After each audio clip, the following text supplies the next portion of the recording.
Bonjour à tous. Alors aujourd'hui, vendredi, donc 15 mars, on est ensemble jusqu'à 14 heures. Et au niveau des invités, donc nous avons déjà sur le plateau Monsieur Jacques Davila qui va nous parler de l'eau en toute sauce pour sa chronique. Bonjour. Bonjour, très cher. Bienvenue. Bonjour à toutes, bonjour à tous. Bonjour tout le monde. Namasté. Voilà, donc c'est notre premier invité et ensuite on va recevoir donc Jean Hameau, auteur, qui va présenter son livre Hold-up judiciaire, l'affaire du centre Saint-Jean-Bosco. On viendra avec Priscilla Delaney, cofondatrice et directrice artistique du festival Nouveau Regard. Elle va nous parler de ce festival qui va démarrer du 20 au 24 mars.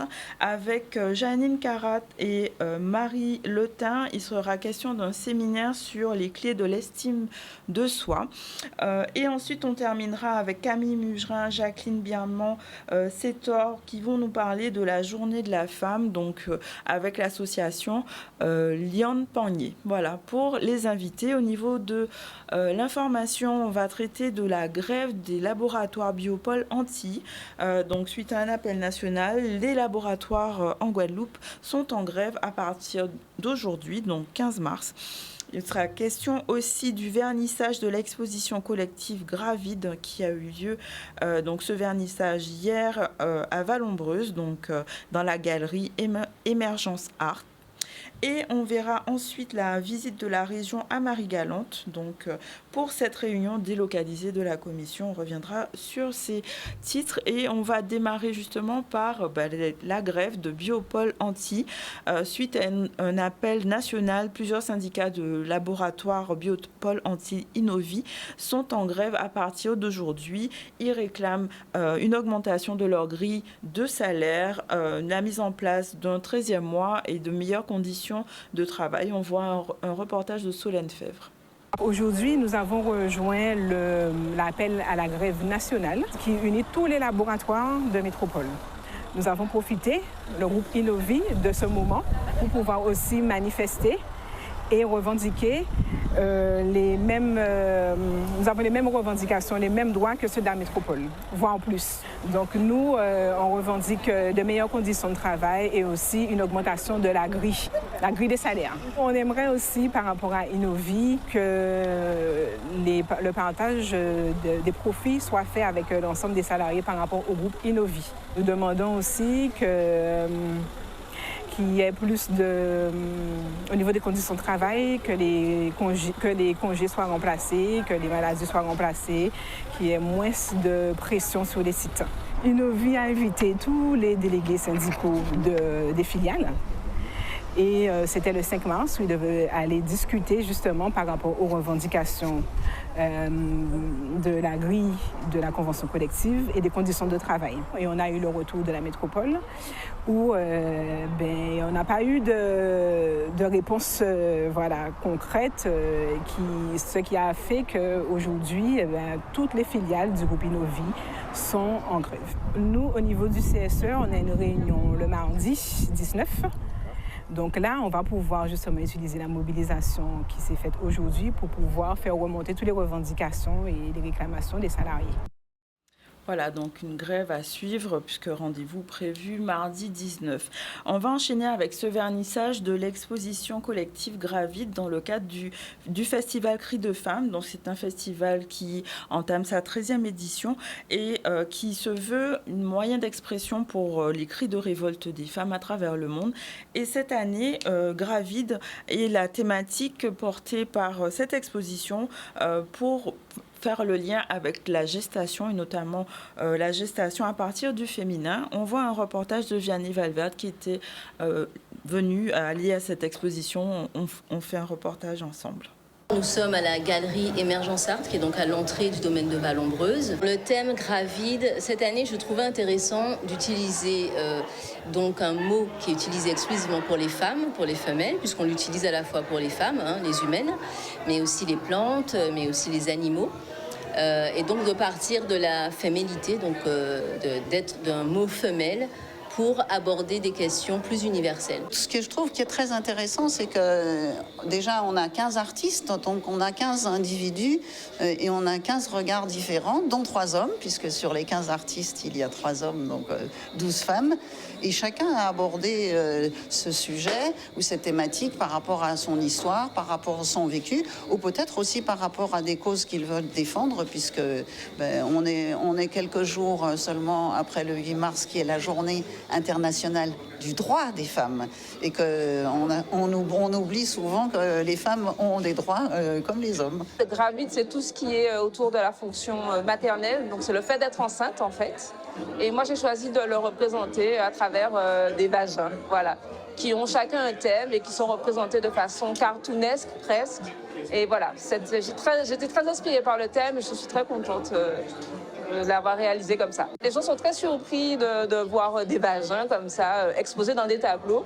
C'est vrai que ça suscite beaucoup de questionnements et j'essaye d'y répondre, hein, mais les gens sont choqués un peu. Et peut-être que certaines personnes ne changeront pas d'avis, mais auront un autre regard quand on entend parler de ces thématiques dans les faits divers ou dans les faits de violence ou dans les condamnations ou dans les tribunaux. Pour une fois, l'universel ne partira pas du masculin, mais du féminin. Et donc, on a invité des artistes, des hommes, des femmes, etc., à aborder cette question de la gravidité, c'est-à-dire la gestation. Parce qu'on peut, effectivement, en tant que femme, on parle souvent de la maternité, mais au-delà de la maternité, on peut parler de la paternité, on peut parler de la paternité d'une idée, on peut parler de la gestation d'une idée, on peut parler de l'incubation d'un projet. Donc, voilà, l'idée, c'était vraiment d'élargir le propos à partir du féminin et du coup d'amener ces artistes à créer l'universel. L'idée c'est de mettre en avant des choses qu'on voit jamais et des choses que nous femmes on ne voit même pas en fait, si ce n'est à travers un miroir, et là l'idée c'est de les représenter à la vue de tous. Voilà. Et je suis très contente de participer, je vois que mes œuvres plaisent beaucoup, font réagir, ça me fait très plaisir. Donc un festival, donc Cris de femmes, qui sera l'occasion de plusieurs expositions, masterclass nocturnes, concerts et ventes privées. On va enchaîner avec notre chroniqueur pour la chronique de l'eau en toute sauce et on lance le générique.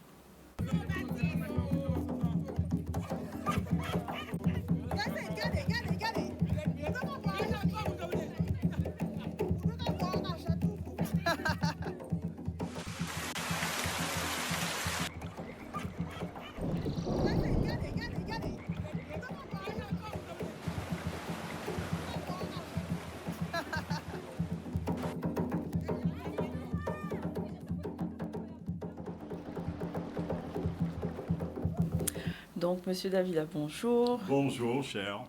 Bienvenue sur le plateau. Donc, quelles sont les nouvelles maintenant de l'eau, puisqu'on a eu un ministre qui est passé, un sous-préfet chargé de l'eau. Est-ce que, du coup, il y aura du changement pour l'eau? L'espoir fait vivre. Oui. Un ministre nouveau est venu explorer, par suite de changement de programme du ministre de sa tutelle, M. Darmanin, qui ne pouvait être présent à la Guadeloupe. Donc, on a fait un décalage sur la Martinique et elle, découvrant les dossiers, parce que c'est une ministre héritière, elle hérite de dossiers qu'elle ne connaît pas. Donc, elle est venue à la Guadeloupe pour écouter, gagner du temps, parce que le ministre ne pouvait être à la date prévue à la Guadeloupe. Si bien qu'elle est arrivée le mercredi à 14h, elle est repartie le jeudi à 13h. Donc, c'est dire le laps de temps pour avoir fait autant de choses, écouter autant de doléances, tant bien que mal, et calmer, apaiser. Donc, d'aucun quoi qu'ils ont réussi. Mais quelle réponse pouvait-elle apporter à des gens qui posaient des questions, notamment sur leur toit de mer, qui viennent faire l'objet d'un rapport de la Chambre régionale des comptes, par exemple, dans la mesure où les représentants de l'eau n'étaient pas conviés. Ceux qui ont parlé de l'eau sont des gens qui regardent ça de loin, même si comme en tant qu'usagers individuels et professionnels, tels que les MPI, la FTPE, les agriculteurs, les uns et les autres, l'UDE-MEDEF, les hôteliers. Et oui, les gens ont des problèmes d'eau. Oui. Mais les gens connaissent très mal le fonctionnement de l'eau, ce qui est une affaire de spécialistes, entre l'eau agricole que l'on pompe, qui a du chlordécone dedans, ce qui n'en a pas. Les gens ne connaissent pas les problèmes de facturation. Les gens ne comprennent pas. J'ai entendu un élu s'exprimer l'autre jour, suite à l'intervention que nous avons obtenue d'arriver à presque 30 millions de remise de factures insincères avant le 31 août 2021, qui s'étonnait par exemple que la commune de Trois-Rivières n'était pas incluse dedans. Mais pour une raison toute simple, voilà quelqu'un qui est élu, un élu notoire de la Guadeloupe, qui ne savait pas que la commune de Trois-Rivières était une régie municipale, tout comme l'autre, la régie de Sainte-Rose, qui ne pouvait être membre, bénéficier de ce que nous avons discuté depuis longtemps, depuis 2019, avec la CHGSC, tout comme on en a obtenu à la Carle autrefois, et ainsi de suite. Mais c'est une affaire de spécialistes de finances publiques. Les gens ne savent même pas lire leurs factures. C'est pour ça que je ne cesse d'insister. Allez dans les associations, faites le ménage, contribuez. Par exemple, le mois de mars, c'est le mois des assemblées générales. C'est le mois des contraintes de comptes de gestion, de comptes administratifs, selon on est en comptabilité M14 ou alors en M57 nouvelle, qui va confusionner les deux comptes. Et on s'aperçoit que parmi les élus, parmi les agents, il y a certainement 2 ou 3 qui sont compétents, mais la majorité ne l'est pas. Dernièrement, on se trouvait dans une situation ubuesque sur ce qu'on appelle les pluriactivités. Dieu merci, pour une fois, j'ai eu l'occasion de féliciter pour ce faire le président du SMGAG, parce qu'il a eu une attitude conforme à la loi.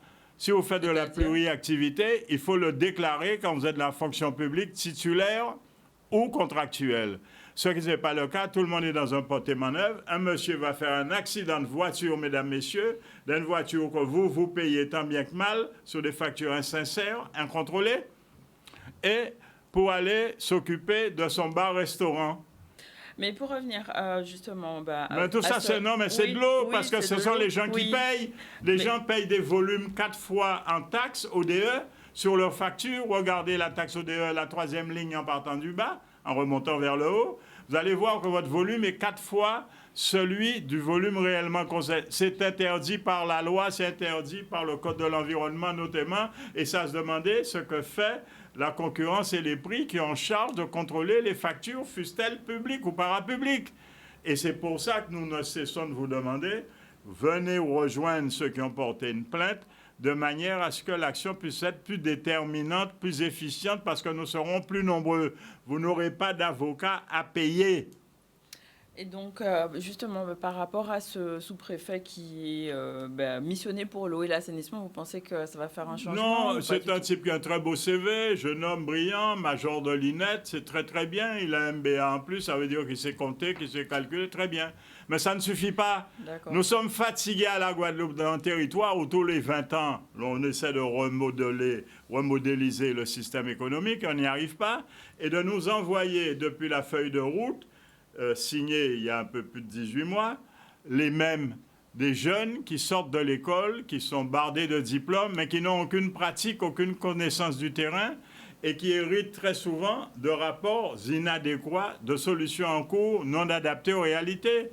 Comment pouvons-nous expliquer à notre population que ce jeune, très certainement compétent, il a un CV de bâtisseur de grandes écoles, de bonnes écoles, c'est très bien, mais cela ne suffit pas pour maîtriser nos réalités auxquelles il faut se confronter.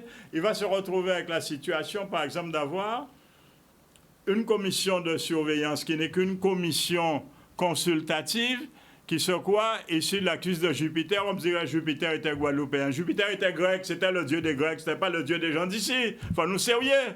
Donc, il faut remettre, nous habitons là, de par la loi, ces commissions consultatives. C'est pour les élus, c'est pareil qu'une CCSPL, Constitution consultative des services publics. Donc, il faut ramener ça. Cette commission est en situation d'illégalité avec un président qu'on a baptisé le président de la commission de connivence. C'est ce que l'opinion publique dit, qu'elle assume, j'espère.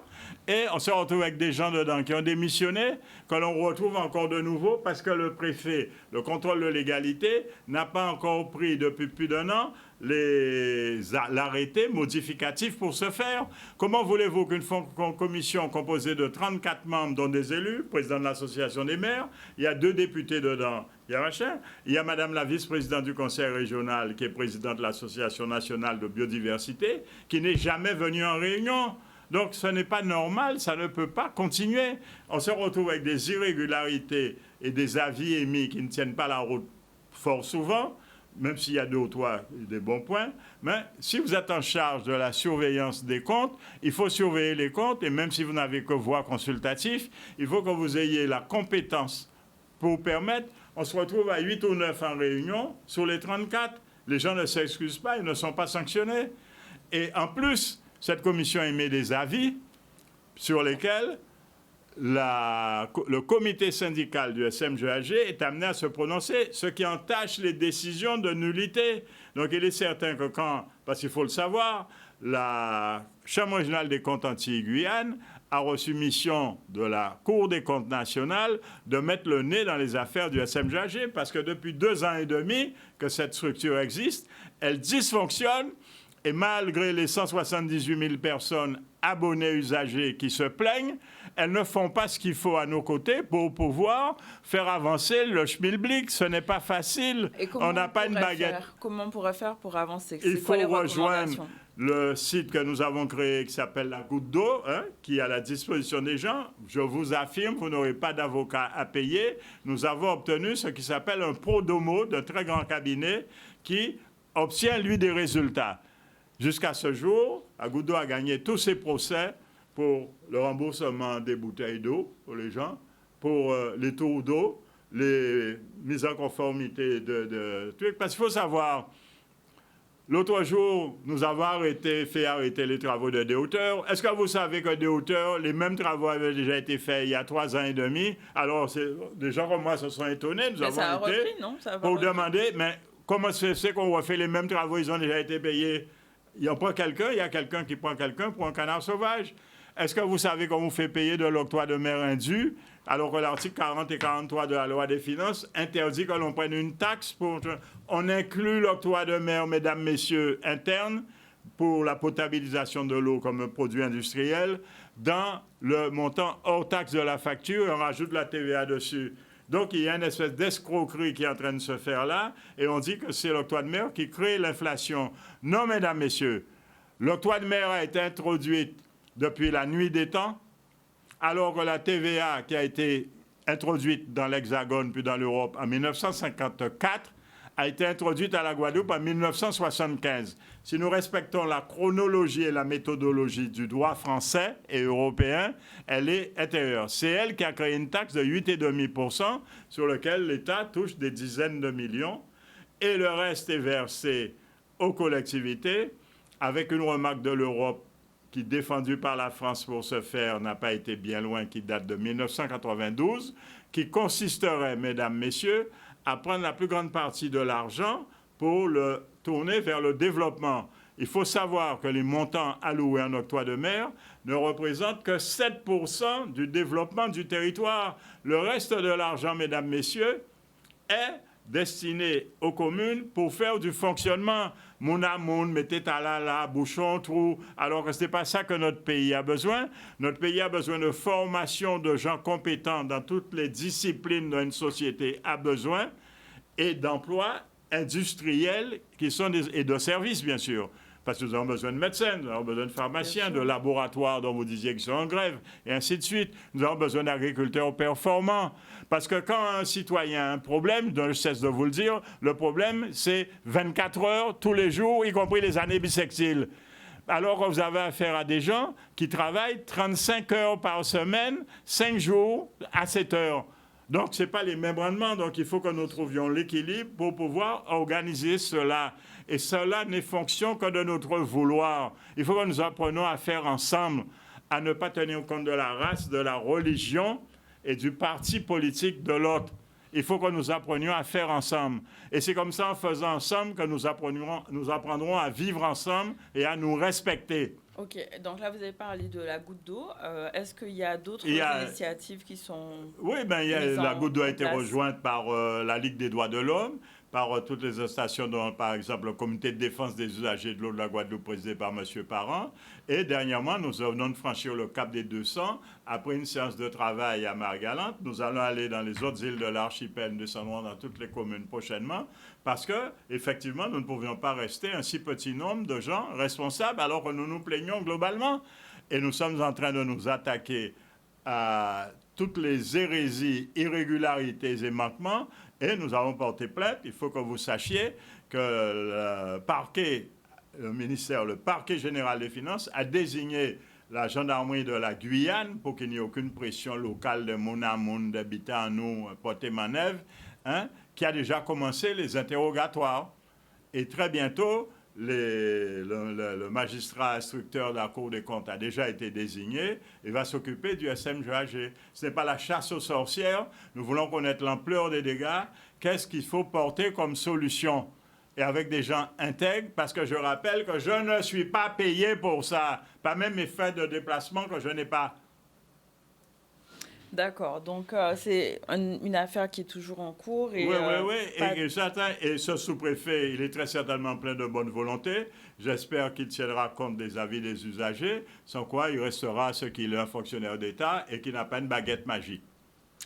D'accord. Bon, ben, on reviendra de toute façon sur ce sujet, j'imagine, parce que c'est une préoccupation pour tous. Hein, pour tous, nous sommes tous concernés. Tous les individus présents sur le territoire sont concernés à la fois par l'eau, par l'assainissement, par les eaux pluviales, par les eaux d'incendie, parce qu'il y a un réseau d'incendie avec les problèmes que vous connaissez, mais aussi par la restauration de l'environnement, car nos stations dysfonctionnent. 72% des stations d'épuration rejettent des eaux impropres, donc non normées, et pourrissent l'environnement. Nous avons les effets du chlordécone, ce qu'on appelle les intrants qui ne sont pas encore arrivés dans les nappes phréatiques. Nous avons tous ces bateaux sous couvert de pseudo-tourisme, très bien, ça très belle, développe le pays, ce n'est pas vrai, qui pourrissent nos eaux littoraux, nos zones littorales, dans la mesure où ces bateaux n'ont pas d'équipement sanitaire comme un paquebot et rejettent des eaux non conformes en mer, et ainsi de suite, ainsi de suite. Cela ne peut plus durer, sans compter, mesdames, messieurs, du fait des dysfonctionnements du SMGAG, en fourniture d'eau non potable en quantité et en qualité, et de les rejets, vous achetez de l'eau importée. L'eau importée, il est démontré aujourd'hui, biologiquement, chimiquement, scientifiquement, techniquement et juridiquement, qu'elle contient toutes sortes de nanoplastiques. Donc c'est contraire à l'intérêt de votre santé, sans compter les problèmes que cela pose au service de collecte des ordures pour détruire ce plastique que l'on retrouve partout, disséminé. L'autre jour, nous avons en effet nettoyé avec l'Office de l'eau, Dieu merci, une partie de la mangrove de Port-Louis. Nous sommes atterrés par ce que nous avons découvert, que les gens rejettent. Sachez qu'aux dernières statistiques, on a relevé l'équivalent de 80 millions de bouteilles d'eau. Imaginez comment détruire 80 millions de bouteilles d'eau à la Guadeloupe, où nous ne sommes pas équipés pour ce faire. Imaginez qu'on vous dit, oui, achetons une citerne que de l'eau, c'est très bien, mais la citerne est aussi en plastique. Et on a parlé justement, il n'y a pas très longtemps, il y a eu un reportage sur une autre chaîne qui parlait de la coulée, où il y a eu... Mais oui, alors c'est vraiment un scandale à Saint-François. Nous ne cessons de dénoncer cette espèce d'amalgame. Ça pose le problème de la compétence de certains agents et responsables du SMGAG. Donc ces gens-là étaient en situation antérieurement, ce sont les mêmes qu'on a gardés. Le préfet Gustin disait, si vous gardez les mêmes incompétents, vous allez reproduire les mêmes causes produisant les mêmes effets, les mêmes errements.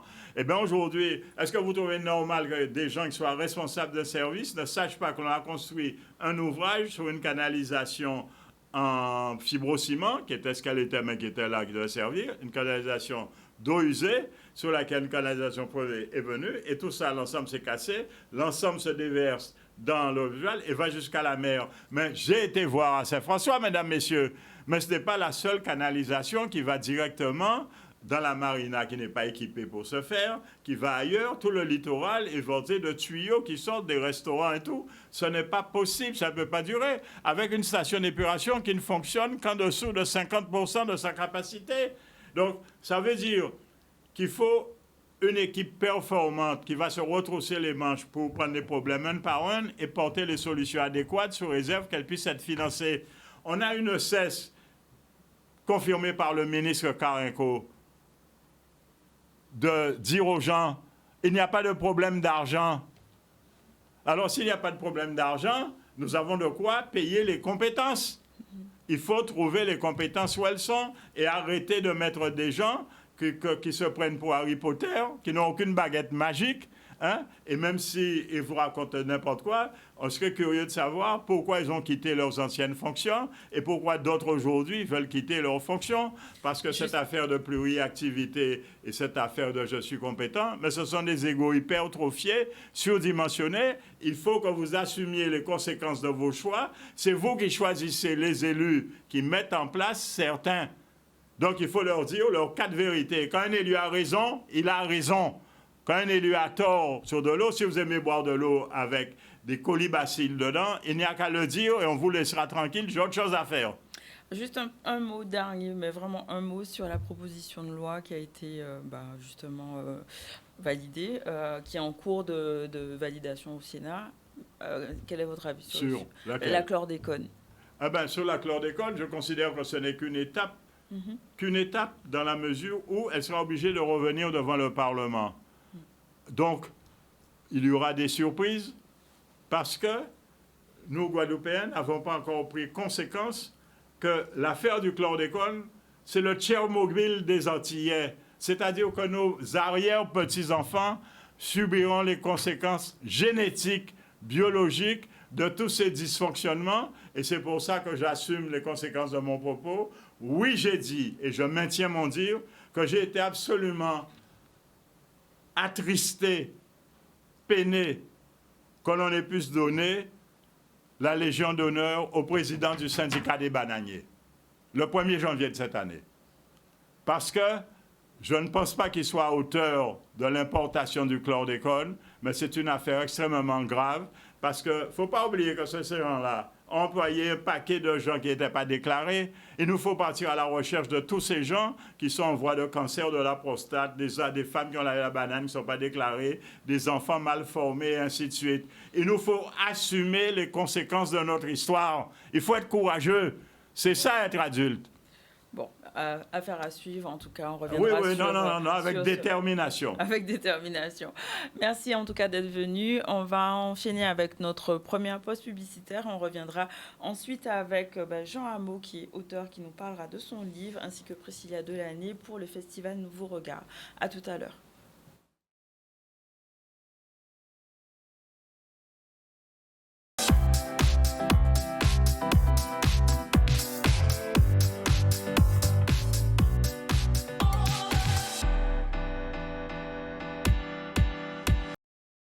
Nous voilà de retour sur le ZCL, donc avec monsieur ou père Jean Hameau, qui vont nous parler justement de son livre Hold Up judiciaire, l'affaire du centre Jean Bosco. Bonjour. Et on aura le plaisir de recevoir tout à l'heure donc Priscilla Delaney pour le festival Nouveau Regard, qui est déjà sur le plateau. Bonjour. Bonjour. Alors, on va démarrer donc par monsieur ou père Hameau. C'est la question que j'ai posée. Est-ce qu'il faut que je vous parle monsieur ou père, parce qu'on est toujours prêtre à vie, je pense. En tout cas, vous venez nous parler de votre livre, donc Hold Up judiciaire. Est-ce que vous pouvez nous expliquer qu'est-ce qui vous a inspiré l'écriture de ce livre? Eh bien, en appendice, dans le livre, j'explique que j'ai voulu d'une part rendre hommage à toutes celles et ceux qui, à côté de l'Église, à côté de l'APE, enfin, on va attendre d'expliquer tout ça, ont mené un combat. Comme disait Paul, j'ai mené le bon combat jusqu'au bout. Deuxièmement, je pense aussi que c'était important pour rétablir un petit peu la vérité, parce que trop de choses avaient été dites, trop de mensonges avaient été proférés, et trop de personnes avaient été blessées. Donc j'ai voulu un petit peu expliquer avec beaucoup de calme et de douceur ce qui, à mon avis, s'était passé. Est-ce qu'on peut remettre le contexte, parce que peut-être certaines personnes ne connaissent pas l'histoire, pour résumer un petit peu l'histoire de Saint-Jean Bosco? L'APE, l'Association pour la protection de l'enfance, a été fondée en 1935 par Monseigneur Genoux, prendre en charge les jeunes en difficulté. Donc, pratiquement, cette association a pris naissance il y a des années et des années.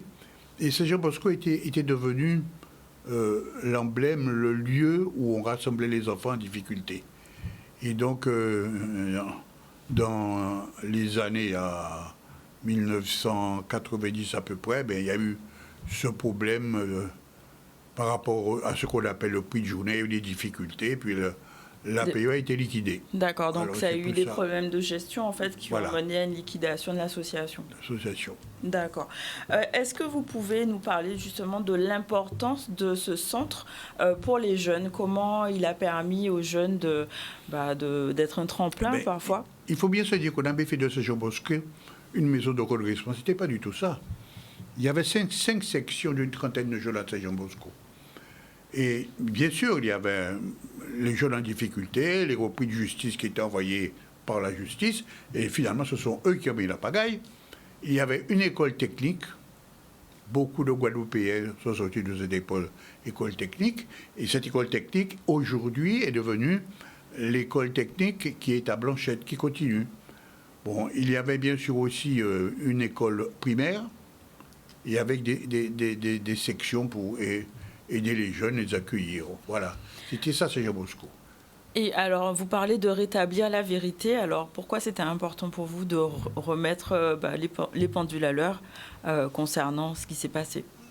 Je ne dirais pas que je veux rétablir la vérité. Je vais peut-être rétablir ma vérité.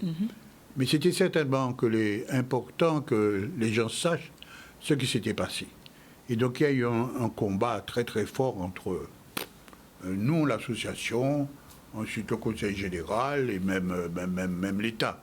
Donc, j'essaie d'expliquer les choses comme c'est venu. Et finalement, de montrer qu'on a un petit peu la victime et qu'aujourd'hui, ce centre qui avait accueilli autant de jeunes et qui avait aidé tant de jeunes à retrouver un sens à leur vie a disparu. Je me permettrai de parler, par exemple, de Léo Vaille-Pauben. Léo Vaille était dans cette Jean Bosco. D'autres dans ce cas-là qui, aujourd'hui, si Hippoben était là, il aurait pu donner son propre témoignage. Mais en fait, c'est pour dire qu'on a toujours été à l'écoute des jeunes en difficulté, qu'aujourd'hui, on essaie de continuer dans le même sens. Et justement, actuellement, qu'est-ce qui est maintenu pour ces jeunes en difficulté? Alors, ce Jean Bosco, si vous voulez, a été repris par l'œuvre des orphelins d'Auteuil. Et donc, il y a tout un travail qui se fait maintenant à Jean Bosco, mais je ne saurais pas vous dire ce qui se passe exactement, franchement, parce que depuis cette histoire de l'APE, j'ai pris beaucoup de recul. De recul, justement. Et cette expérience, est-ce qu'elle a influencé, je ne sais pas, votre façon de voir les choses concernant, je ne sais pas, la justice ou autre? Non, mais je pense que il faut garder l'espérance.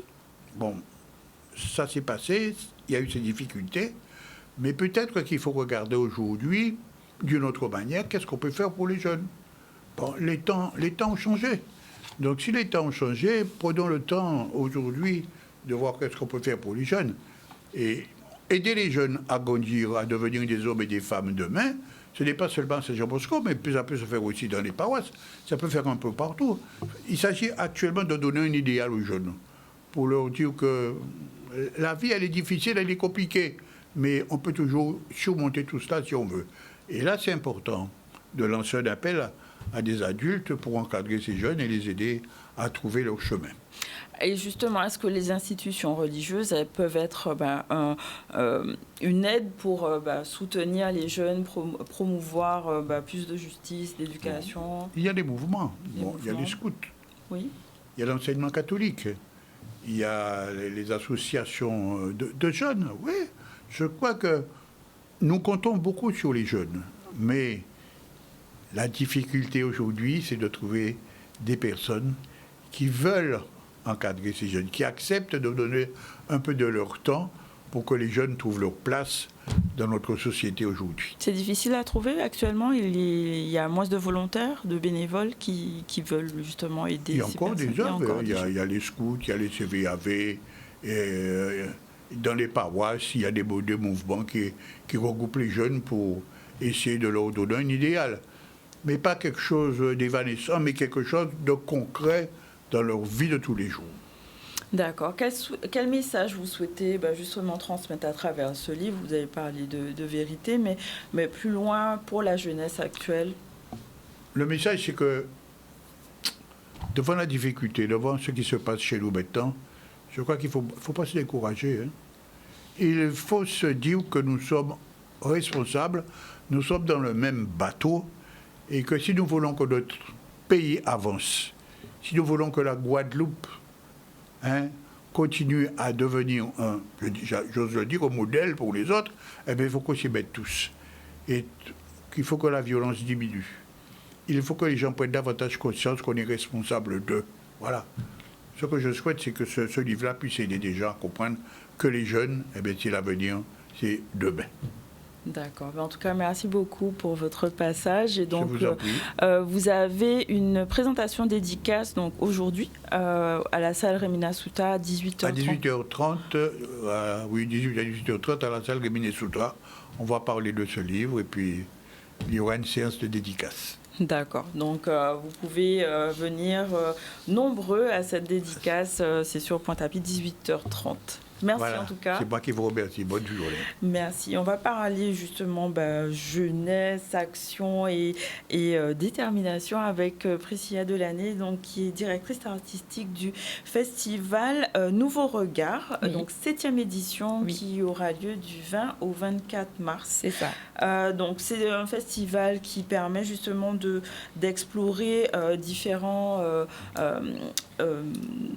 cinémas, donc notamment caribéens. Oui, tout à fait. Le cinéma caribéen est au cœur de la programmation du festival depuis le début, mais encore plus cette année, puisqu'on a 25 films qui nous arrivent de toute la Caraïbe, francophone, anglophone et hispanophone, et de tous les genres, puisqu'on a des courts-métrages de fiction, des documentaires, mais aussi des longs-métrages de fiction.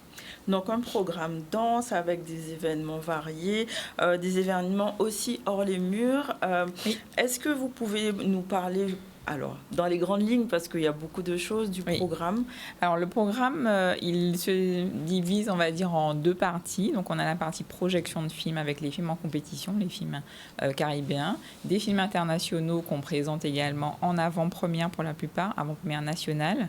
Et dans cette partie de programmation de films, on propose au public de découvrir des films de manière très différente. Donc, pas en salle, mais dans des lieux assez insolites ou alors inédits. Cette année, on aura 2 séances insolites. Donc, une séance qui va traiter d'un thème qui est d'un courant, on va dire, un courant cinématographique qui est l'afrofuturisme, c'est-à-dire les nouvelles narrations du continent africain qui mêlent science-fiction, tradition, modernité. Donc ce sera une séance qui aura lieu au 2.0 aux Abîmes, le samedi 23.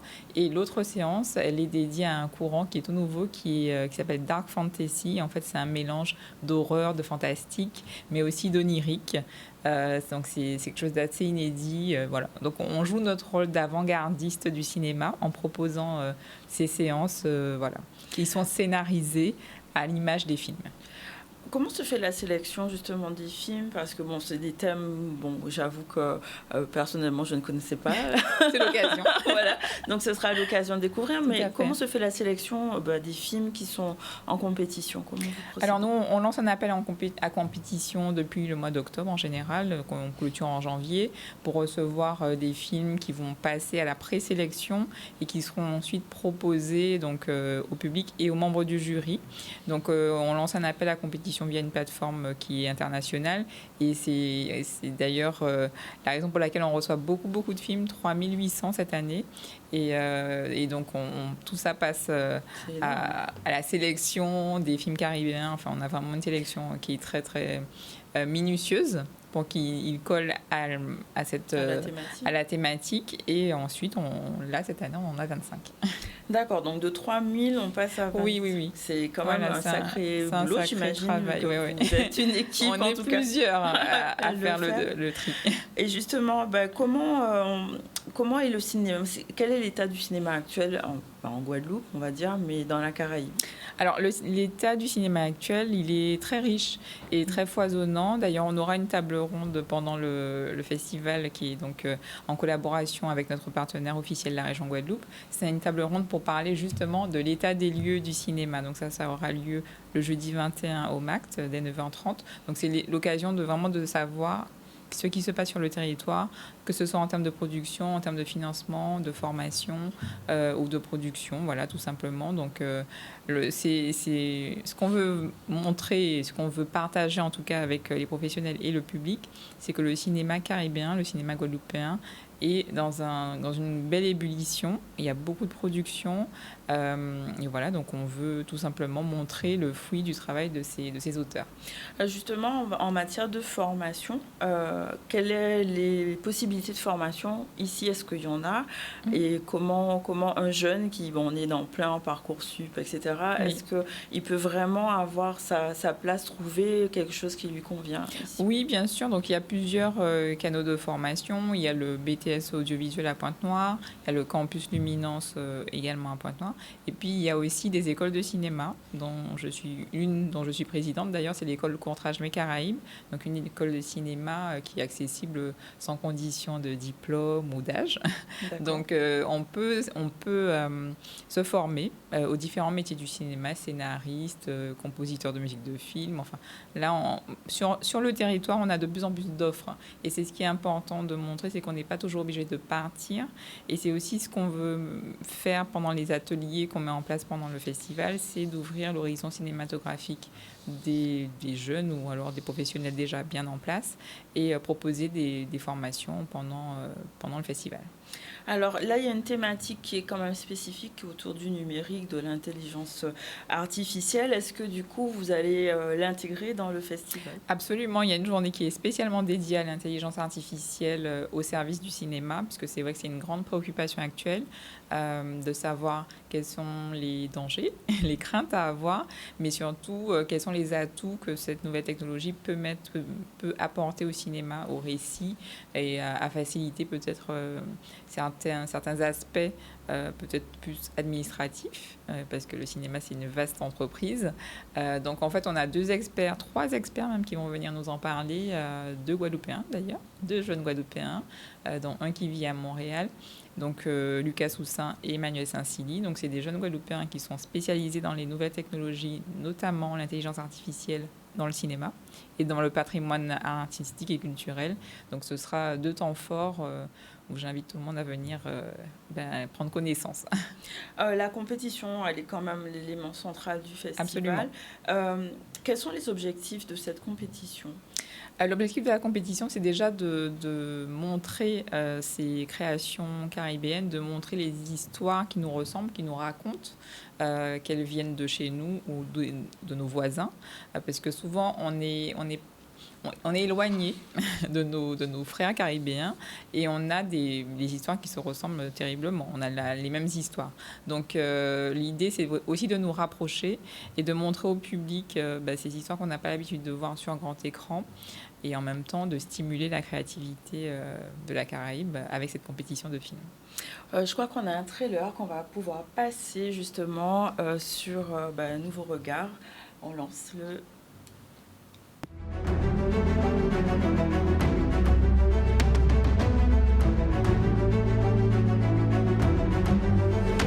Mais on va où là?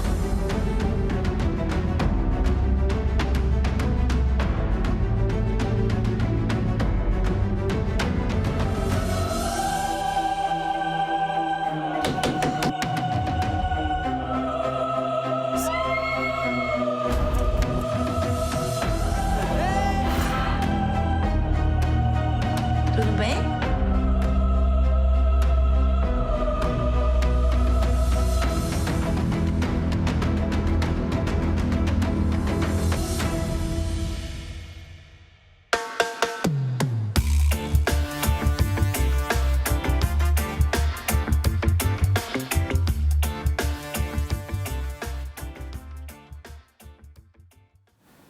Alors, un très beau trailer et justement une belle affiche aussi qui a fait l'objet d'une sélection, je crois. Oui, enfin l'affiche est toujours met à l'honneur un artiste caribéen.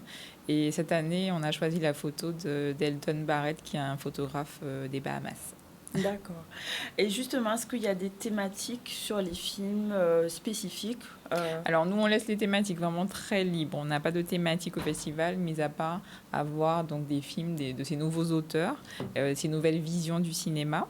Mais c'est vrai que les thématiques se ressemblent énormément, puisque c'est le reflet de nos questionnements et voilà, des interrogations des créateurs. Mais on a aussi des séances thématiques, oui, parce qu'on collabore avec d'autres associations, comme le Terra Festival, où là, donc, on a un film qui est dédié à tout ce qui est développement durable, voilà. Et en général, on allie développement durable et nouvelles technologies ou technologies pour rester dans le côté novateur. Et cette année, avec le Terra Festival, on va présenter un film qui s'appelle La lumière des femmes. C'est une histoire magnifique sur des femmes qui vivent dans un village Peul et qui sont amenées à se former au photovoltaïque et pour ramener cette technologie et ces connaissances dans leur village. Donc c'est un film vraiment très très touchant, de beaux portraits de femmes. Et j'invite tout le monde à se renseigner pour savoir quand le film passe. Donc de mémoire c'est le jeudi, mais voilà, il vaut mieux aller sur le site internet. Le programme est assez dense. Le programme est dense, donc allez sur le site internet du festival et vous verrez l'ensemble de la programmation. Donc voilà, donc on fait des ponts comme ça avec d'autres acteurs du territoire. Donc, festival qui aura lieu du 20 au 24 mars avec une programmation qu'on peut trouver toutes les informations sur notre site internet. Le programme est en ligne, la billetterie est en ligne. Il y a des ateliers, certains sont complets, d'autres... Ils sont tous complets. Ils sont tous complets, mais par contre, il y a des masterclass et des conférences qui sont ouvertes à tous et on espère voir le public nombreux. D'accord. Un dernier message à transmettre aux cinéphiles comme aux non-cinéphiles. Ah oui, voilà, cinéphile ou pas. Hein, l'idée, c'est vraiment de venir à la découverte d'œuvres, d'avoir l'esprit ouvert et de se laisser surprendre surtout. Ok, très bien. On va sûrement venir en tout cas pour découvrir avec grand plaisir. Tout ça. Merci beaucoup en tout cas. Et à très bientôt. On va enchaîner avec notre deuxième pause publicitaire et on va recevoir ensuite Janine Karat, Marie Letin pour un séminaire sur les clés de l'estime de soi et ensuite Camille Mugerin et Jacqueline Birman-Sétor pour la journée de la femme. À tout à l'heure.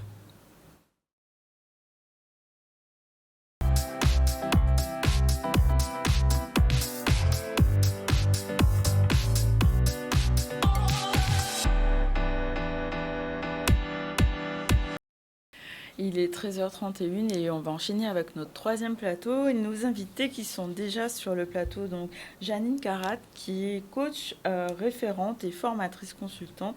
Elle va nous parler du séminaire sur les clés de l'estime de soi. Bonjour. Bonjour. Avec Camille Mugerin et Jacqueline Birman, on va parler de Birman-Sétor. On va parler de la journée de la femme et justement d'un événement qui aura lieu sur Sainte-Anne. Et on va revenir d'abord sur l'information et notamment sur la région qui était en visite à Marie-Galante. Une réunion s'est déroulée à la mairie de Saint-Louis pour faire un état des lieux sur différents projets. Donc c'est la délocalisation d'une commission qui est permanente, qui a permis de délibérer plusieurs sujets, notamment les projets océans, l'aide aux pêcheurs et le sujet sur la canne. On va voir un reportage de Michel Depape.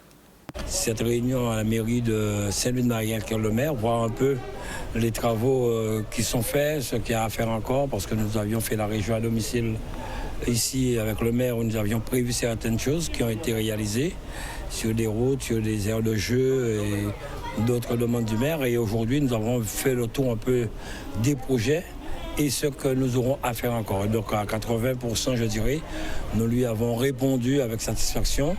Il est vraiment très content et M. Pelage aura à charge de suivre un peu ces chantiers, surtout que nous avons beaucoup fait à Capesterre, à Grandbourg et moins à Saint-Louis. Et nous avons dit effectivement, cette année 2024, nous allons mettre le paquet. La région tient une commission permanente sur le territoire de Saint-Louis. Mais évidemment, avant que cette commission permanente ne se tienne, j'ai eu l'occasion d'échanger avec le président Chalus et aussi avec sa délégation et à propos d'un certain nombre de projets que la commune entend mener et évidemment pour lesquels la commune sollicite l'accompagnement de la région. Nous avons eu la commission permanente, nous avons pris des délibérations sur plusieurs sujets. Il y avait à peu près, si j'ai bonne mémoire, près de 90 points qui ont été validés à l'unanimité, notamment des points sur Marie-Galante, le projet Océan, je crois, Des aides aux pêcheurs. des aides aux pêcheurs, des aides aussi sur la canne, à la replantation, qui ont été validées.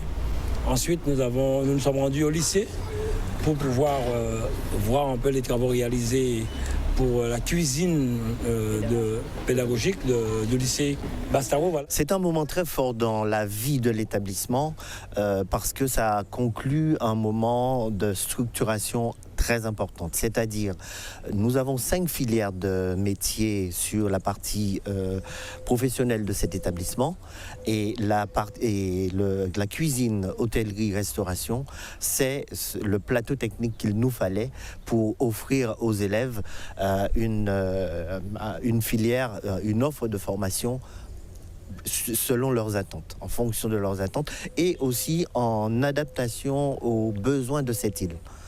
Puisque le tourisme est appelé à être un aspect du développement de cette île.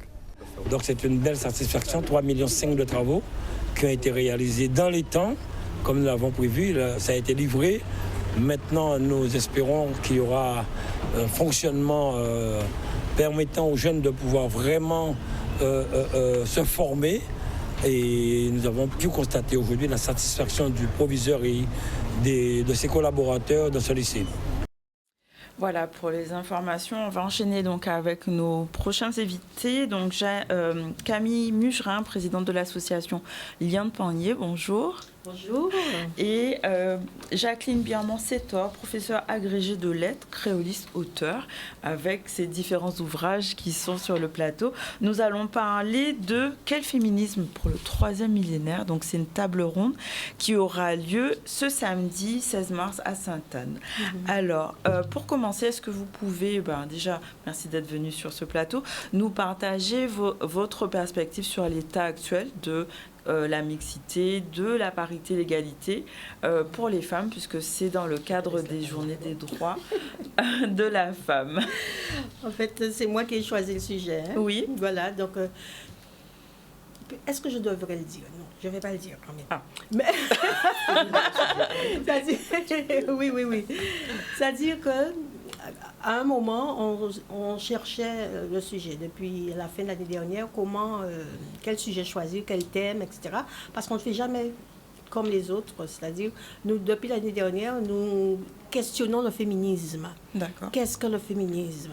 L'année dernière, nous avons donné la parole aux hommes pour qu'ils disent un peu ce qu'ils pensent de la Journée internationale des femmes, des droits acquis par les femmes, parce que les droits acquis par les femmes modifient considérablement les relations sociaux, les relations au travail, les relations dans la famille, puisque la femme, maintenant, a acquis l'égalité. Donc, elle est autant chef de famille que son mari. Elle est chef d'entreprise. Elle est chef, partout, dans tous les domaines de sa vie. Donc, qu'est-ce que ça fait aux hommes? Comment ils ressentent ça? Justement, c'était quoi leur réponse par rapport à l'État Par rapport à ça, on n'a pas eu beaucoup d'hommes. D'accord. Nous n'avons pas eu beaucoup d'hommes. Mais j'ai appris que les hommes s'organisent maintenant. Les femmes ont longtemps, été en fraternité, sororité, etc., pour penser leurs besoins, leurs luttes, leurs combats. Mais maintenant, j'ai entendu qu'il y a de plus en plus d'associations d'hommes. Oui, on a reçu cette semaine justement un homme qui parlait de masculin sacré. Maintenant, on en parle de plus en plus. Ils sont dans cette recherche aussi, je pense, d'épanouissement, on va dire, personnel. Donc oui, c'est une question qui se fait, en tout cas qui se traite actuellement. Alors, je vais vous dire, je ne voulais pas, quand j'ai dit je ne voulais pas le dire, mais je vais le dire quand même, ce qui nous a motivés, qui nous a fait basculer dans d'autres questionnements, c'est-à-dire la polémique créée par un groupe de carnaval. Ah. La polémique, les femmes qui revendiquent leur liberté à tout va. Donc liberté à quel niveau? Liberté de défiler nues si elles veulent. D'accord. L'année dernière, les femmes en Martinique ont déboulé, oui, body painté, c'est ça? Le corps peint, nu, très nu, mais peinturé. D'accord. Voilà. Donc c'est un droit en fait à la liberté de pouvoir. Oui, leur liberté, c'est ça qu'elles déclarent, c'est leur liberté. Oui. Et donc, voilà. Voilà, donc... Oui, il faudra éteindre. Ça arrive, c'est du direct, hein, voilà. C'est du spam en plus. Donc justement, alors donc il y a plusieurs. Donc cette table ronde va regrouper plusieurs personnes. Donc vous, Madame Jacqueline Birmont-Sétor, donc qui êtes docteur en lettres, professeure agrégée en lettres, retraitée, écrivaine de plusieurs ouvrages. Quelle a été votre motivation pour participer à cette table ronde et du coup, quelle est votre vision du féminisme actuel? Alors, lorsque j'ai été invitée par Madame Mugerin, eh bien, j'ai accepté de participer sans problème, puisque la date me convenait et puis le sujet aussi était très d'actualité, puisqu'on parlait de la journée de la femme, etc.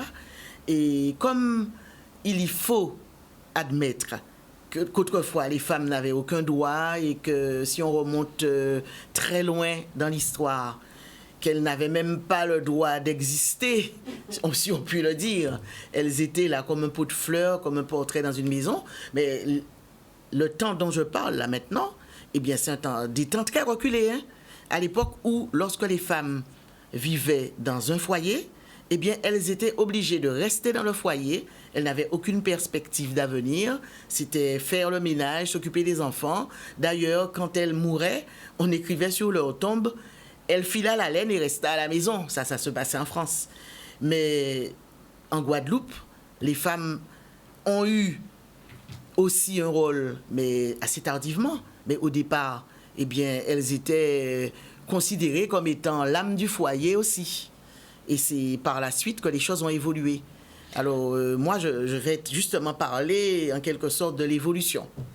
D'accord. Donc, est-ce qu'on peut dire maintenant qu'on est dans une société égalitaire, selon vous, au niveau des droits?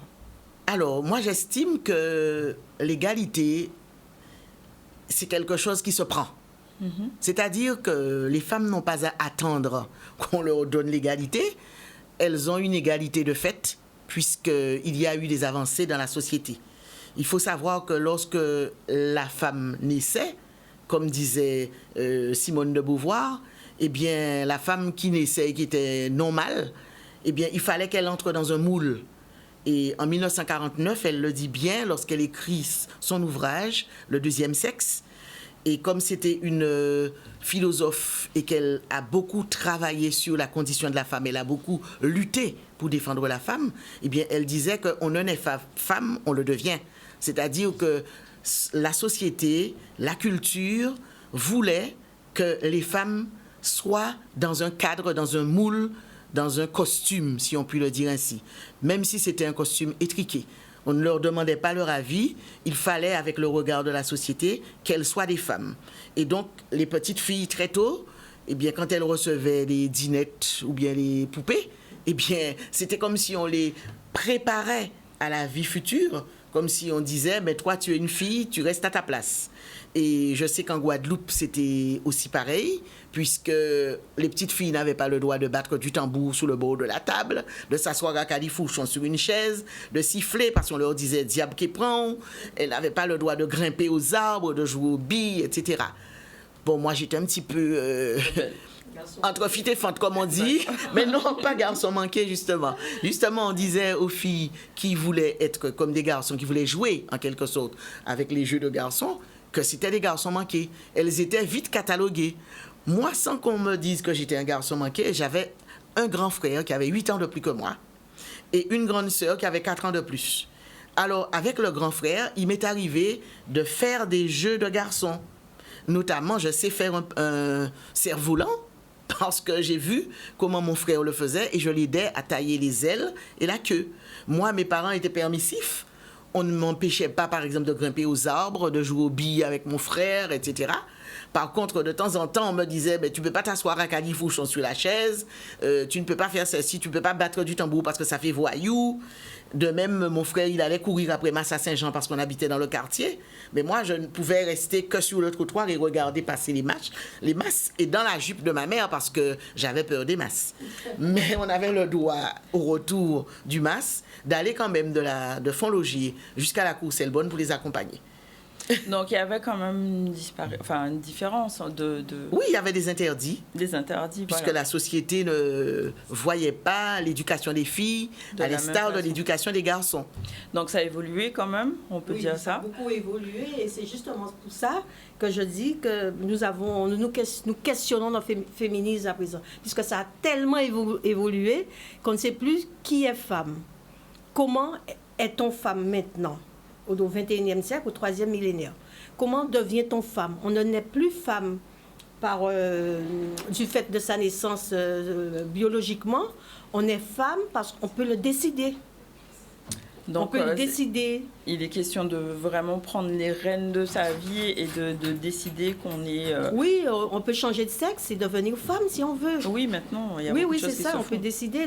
Il y a ce qu'on appelle l'identité biologique, mais il y a l'identité de genre. Et ce matin encore, j'entendais sur une chaîne nationale qu'en Espagne, je le reprends ici, en Espagne, depuis 2022, je crois, un homme peut décider administrativement qu'il est une femme. Qu'il ou qu'elle, qu'est-ce que je dois dire? Mais l'homme... Yel, oui, c'est le terme. Ouais. Il est une femme. Et on ne peut pas lui, administrativement, il déclare, je ne sais pas si c'est à la mairie, à la sous-préfecture, mais il se déclare femme. Et on ne peut pas lui contester ce droit parce que si on le lui conteste, on risque une amende de 150 000 €. 150 000 €. Ouais. D'accord. Voilà, 150 000. Donc, quelles sont les façons d'être femme? Comment célébrer la femme? Comment fêter la femme? Est-ce qu'on peut fêter la femme comme on l'a fêté il y a 10 ans, il y a 15 ans? Quel est le statut de femme actuellement? Moi, je crois que c'est une vraie question et qui va se poser dans l'avenir. Parce que, donc c'est l'objet de justement cette table ronde qui aura lieu donc le 16 mars, demain. donc samedi, donc au Centre culturel de Sainte-Anne, de 15h à 20h, et donc avec Betty Fosta, donc, qui est dirigeante, fondatrice de IPEOS, donc fondatrice aussi de Guadeloupe Tech, présidente du club d'investissement féminin. Donc c'est vraiment pour avoir cette tonalité entrepreneuriale. Exactement. Donc avec Madame Biaman-Sétor, donc qui va apporter son regard à la fois culturel et sociologique sur la question, et Monsieur Gabriel Mugrin, donc un homme quand même. Oui, un homme quand même qui va apporter le ressenti de l'homme sur sur ce problème-là, sur cette problématique. Okay. Et aussi, nous avons Madame Ninine, qui est psychologue. Psychanalyste, qui va porter le regard de spécialiste sur la société et sur ce phénomène de transgenre, si on peut dire ça comme ça. Oui, c'est ça. C'est ça. Cette nouvelle façon d'être femme, puisqu'il s'agit de ça en fait. Hein. Avant, on était femme parce qu'on était déclaré fille à la naissance. Féminin. On était déclaré fille à la naissance. Et je vais vous dire, pire, j'ai entendu encore il n'y a pas longtemps, sur une radio nationale, un monsieur qui disait, on l'appelle il quand il va quelque part. Pourquoi vous m'appelez il? Pourquoi dites donc de moi il? Qu'est-ce qui vous dit que je suis il? Il, c'est le masculin. Vous voyez? Il y a tellement de questionnements que finalement, on ne s'en rend pas encore compte. Je ne sais pas. Dans 15 ans, dans 10 ans, dans 20 ans, comment ça va évoluer. Mais Liane Panier aura porté sa pierre à l'édifice en invitant des personnes comme Madame Sétor à en parler, Madame Marie-Hélène Lomuno, historienne, qui va en parler, Gabriel Mugrin et Madame Betty Fosta dans son rôle de chef d'entreprise et entrepreneur. Alors, donc c'est à partir de 15h. Est-ce qu'il faut réserver? Non, pas c'est du tout. Gratuit? Entrée libre et gratuite. Entrée libre et gratuite jusqu'à 20h. Donc ça veut dire que ça laisse beaucoup de temps pour en parler. Je vois quand même qu'il y a des animations prévues. Oui, nous aurons un petit show Bollywood de Madame Sitchan qui va nous faire... on a voulu un petit peu changer, aller un petit peu dans un autre aspect de la culture guadeloupéenne. Et proposer une petite prestation du groupe de Madame Sitcharn. Ok, donc vous avez toutes les informations, numéro, contact, si vous souhaitez vous rendre à cette journée, à cet après-midi, donc du 16 mars, donc à Sainte-Anne. Merci d'être venu. Alors, je voulais dire une dernière chose. C'est que je vais peut-être jeter un pavé dans la mare, parce que pour moi, il n'y a pas un problème femme. D'accord. Pour moi, la femme n'est pas un problème. La femme, c'est un être humain, un point, c'est tout. Et justement, dans mon intervention, ça va peut-être un petit peu sortir des sentiers battus. Je vais aller peut-être dans un sens qui n'est pas attendu. D'accord. Parce qu'après avoir bien montré l'évolution et tout ce que la femme a obtenu, comme par exemple le droit de vote, l'égalité entre hommes et femmes, etc., eh bien, il va falloir quand même qu'on revienne à la raison et qu'on se dise qu'on veut en quelque sorte faire beaucoup de bruit autour de la femme, mais en fait, la femme, c'est un être humain, comme tant d'autres, comme l'homme, et qu'il n'est pas question justement qu'il y ait un problème entre l'homme et la femme, puisque, en principe, l'homme et la femme sont complémentaires. Donc, je n'en dirai pas plus. Et ceux qui veulent vraiment savoir pourquoi je parle de pavé dans la mare, ils viendront demain. Voilà, exactement, à Sainte-Anne. Au Centre culturel de Sainte-Anne à partir de 15h. Merci beaucoup. Oui, un petit mot pour remercier la municipalité de Sainte-Anne qui met à notre disposition le centre culturel avec son personnel et tout ça. Donc, c'est notre partenaire dans cette manifestation. D'accord, merci beaucoup. On va parler maintenant d'estime de soi. Donc, j'ai un lien quand même avec la femme, puisque c'est un des piliers, on va dire, qui permettent de s'épanouir.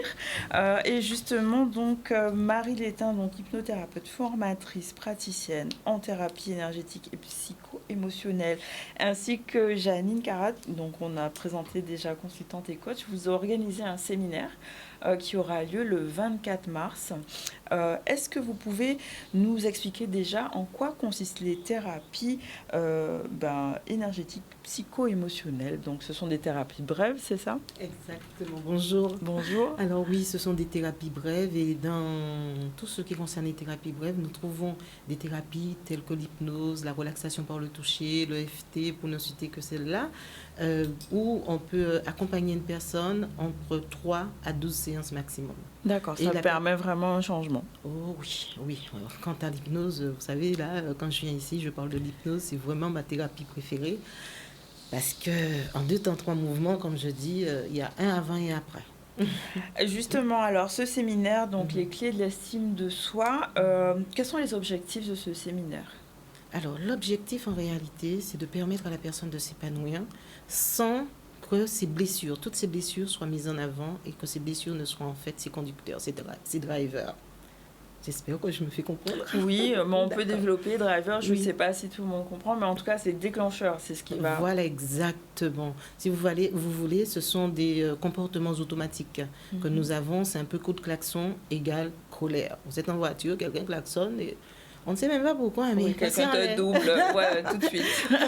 Donc, en fait, nous avons des comportements comme ça qui sont des programmes enfantins, ou alors des programmes qui se sont installés au cours de notre vie, et toujours par des traumatismes, cela dit. Et quand nous arrivons face à un déclencheur, eh bien, hop, clac.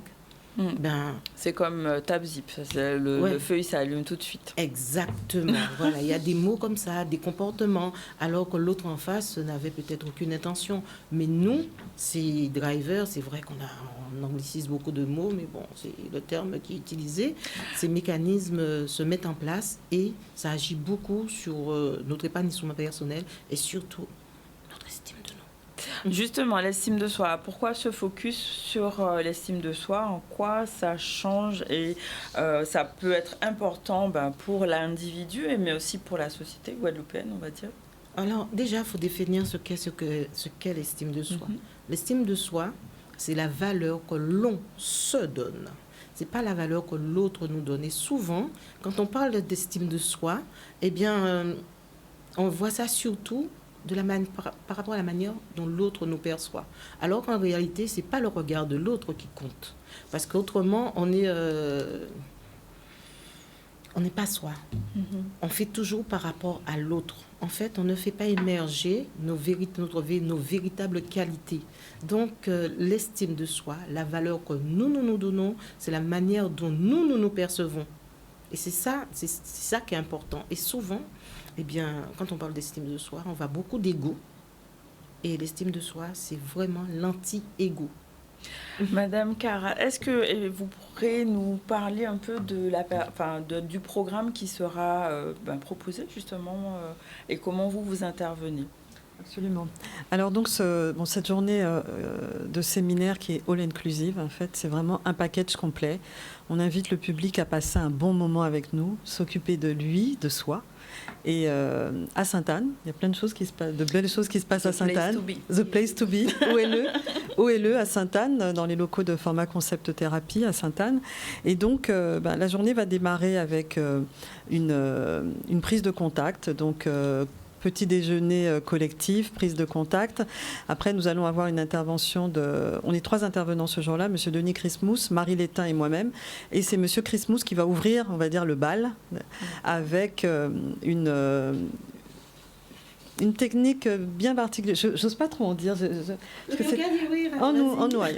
Oui, il faut voilà, le yoga du rire. Le yoga du rire. Non, parce que c'est vrai que parfois, ça peut soit, effectivement, tout de suite susciter l'adhésion ou bien interpeller. Alors, le yoga du rire, effectivement, c'est une technique qui a été développée par un yogi indien pour justement permettre aux personnes de se détendre et de rire sans raison particulière et de déclencher tout un tas d'hormones et d'effets en fait sur le physique et le mental. Donc ça va démarrer par le yoga du rire qui permet justement cette cohésion d'équipe, de groupe, pour scinder le groupe. Ensuite, M. Christmous va faire une intervention sur les émotions. Marie en parlait très bien tout à l'heure, comment les identifier et comment y faire face, et non pas comment les maîtriser, comment y faire face et comment se gérer par rapport à ces émotions qui interviennent. Ensuite, Marie va nous donner l'approche en fait sur la spiritualité et l'approche aussi bouddhiste, c'est bien ça ? Oui, c'est un peu particulier. Alors, je peux ? Oui, bien sûr. Alors que Denis Christmous va nous parler de la relation entre les émotions et l'estime de soi, moi, je vais intervenir sur effectivement les émotions, mais vues d'un point de vue bouddhiste. Alors, il faut savoir que l'estime de soi est tributaire de nos émotions. C'est-à-dire, émotion, impact sur l'estime de soi, automatiquement. En fait, nous sommes des êtres d'émotion. Mais la vision bouddhiste est tout à fait différente de la vision occidentale. C'est-à-dire ? Alors, le bouddhisme, dans le bouddhisme... En 2 mots, parce que... Oui, en 2 mots, très bien, en 2 mots. Alors, en 2 mots, on va dire que les chakras, les centres énergétiques, les chakras interviennent beaucoup dans les émotions. Je vais juste, en 2 mots... Alors, chakra, je ne sais pas si tout le monde sait ce que c'est. Petite... Wow. J'ai mis derrière les centres énergétiques. Oui, centres énergétiques, oui. Mais c'est que, voilà... Alors, je vais juste donner... Je vais vous dire, généralement, quand vous êtes en colère, qu'est-ce qui se passe ? Vous avez la gorge là. Vous avez ça, quoi dit, encatoufé, en colère encatoufé. Bien, le chakra de la gorge, bien, c'est le chakra de la colère. Et là, nous allons apprendre certaines choses qui vont nous permettre, voilà, de... L'ignorance, c'est l'esclavage. La connaissance, c'est la liberté. Nous allons apporter des informations pour permettre aux personnes de se libérer de certaines... Donc, il sera question d'outils, de techniques pour vraiment apprendre à libérer tout ça et à se sentir mieux, on va dire. À transformer tout cela. Et beaucoup d'outils viennent de la PNL, de la programmation neurolinguistique. Des techniques d'ancrage, etc. Si vous le permettez, je donne une petite technique tout de suite. Oui, allez. Voilà.